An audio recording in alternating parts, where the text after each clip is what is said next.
Okay, so after the perturbation is turned off, then a transition may have occurred, okay, um, because you've introduced a way uh, to evolve the system in time, whereas before the probability density had no time dependence.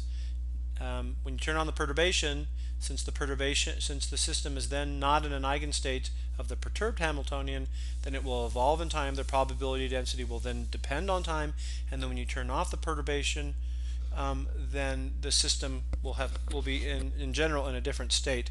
Okay, and so a transition may have occurred from psi sub n to psi sub m, where m is not equal to n. Okay. Okay, so just in order to prepare, we should recall that the time-dependent Schrodinger equation looks like this: IH bar, the partial differential of psi with respect to t, time. So psi here, this is the time and space part of the wave function, is equal to h, the Hamiltonian operator acting on the wave function. Okay, so that's the time-dependent Schrodinger equation, if you recall. And if we have a stationary state, that is, if the system happens to be in an eigenstate, then the wave function is in an eigenstate. It's equal to the psi sub n, which is a function of r and t, space and time, is equal to the temporal part, e to the minus I e sub n t divided by h bar, times the time-independent part of the wave function, the spatial part of the wave function, which again is an eigenfunction, psi sub n of r. Okay, and if we expand the temporal part, and you'll see why we do this in just a second, if we expand the temporal part, if we basically do Taylor series expansion of the exponent, then we get this to the first.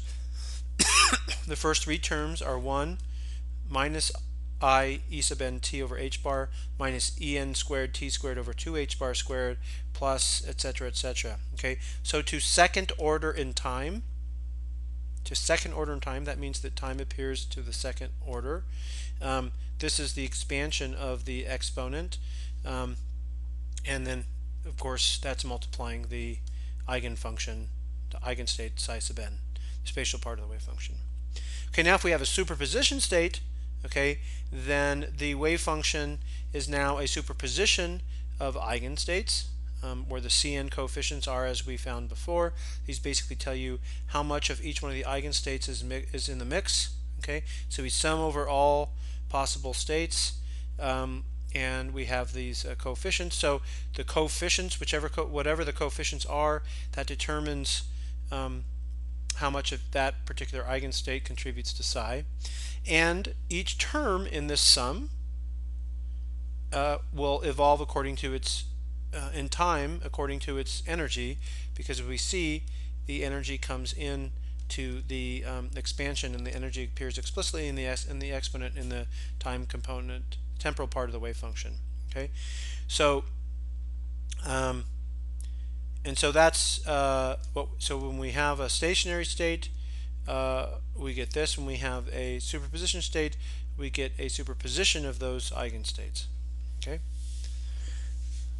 So now let's first consider the unperturbed Hamiltonian, the one that we're already familiar with, and let's go back to just the simple case of one dimension, but this can be generalized to 3 dimensions.